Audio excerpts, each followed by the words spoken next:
So, as a reminder, both JR and Bruce were both pushing for you, but timeline wise, I think JJ's still there, or had JJ just left? JJ was still there. Yeah. He was still there because my original dealings were with JJ. And as a matter of fact, I was sent 2 contracts, and I returned the wrong contract with all my notes on it. Where it's like, oh, this is crazy. This doesn't give me any, ownership. And JJ's like, Mick, I think you sent the wrong contract. And he's like, oh yeah, I did send in the wrong contract because it was very one-sided at that time. And I didn't have any representation. I think only Jesse did at that point. Oh wow. Yeah, I think around that time, Jesse Ventura was the only. Barry Bloom came in, and it was like he was like a pariah to some of the people who make the decisions because they'd never seen an agent in professional wrestling. And then Barry ended up doing a world of good for a lot of people, including me. But at that time, it was just Barry, and you might have a lawyer look over your contract, but it was it was extremely one-sided. Yeah. To the point where the only thing you were guaranteed, and the company was big on saying we don't give guarantees, we give opportunities.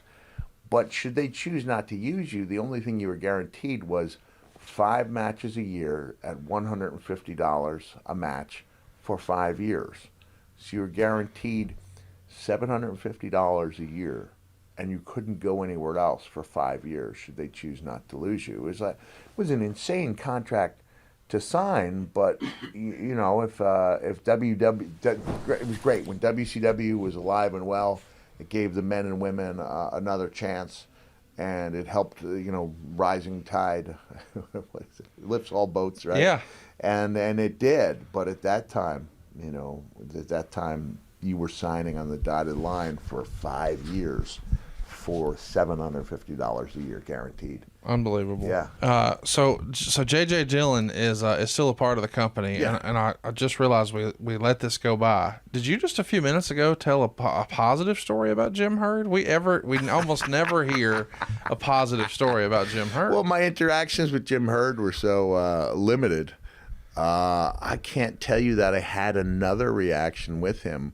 Although I think I did show up in 1990 before I met my wife to get my check with an exotic dancer. Oh wow, good for you. Yeah, good for me. Yeah, and I think that turned some heads because she looked every bit the exotic dancer.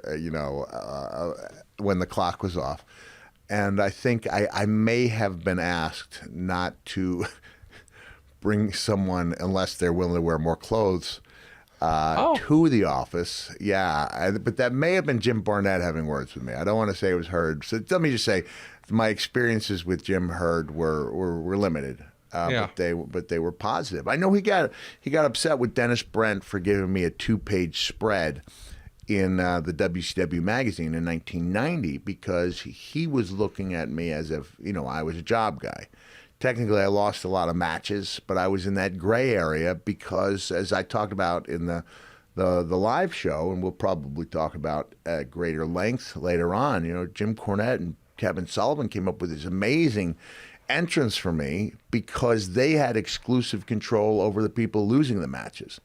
There was nothing that prevented them from pushing a guy who was on the losing end of the match, and that's what ushered in the Cactus Jack turns on a line of tag team partners. Yeah. It was such a good idea. I can't believe it hasn't been stolen. Yeah. The worst that somebody could say is, isn't that what Mick Foley did in 1989? But I think a lot of people are like, that's what Mick Foley did in 89.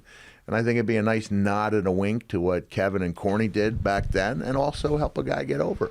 But Jim said, why are we giving two pages to a job guy? And Dennis tried to explain to him that I wasn't your traditional job guy, although I did lose quite a bit. But when I came back 15 months later, yeah, he was very much agreeable to the $3,000 a week.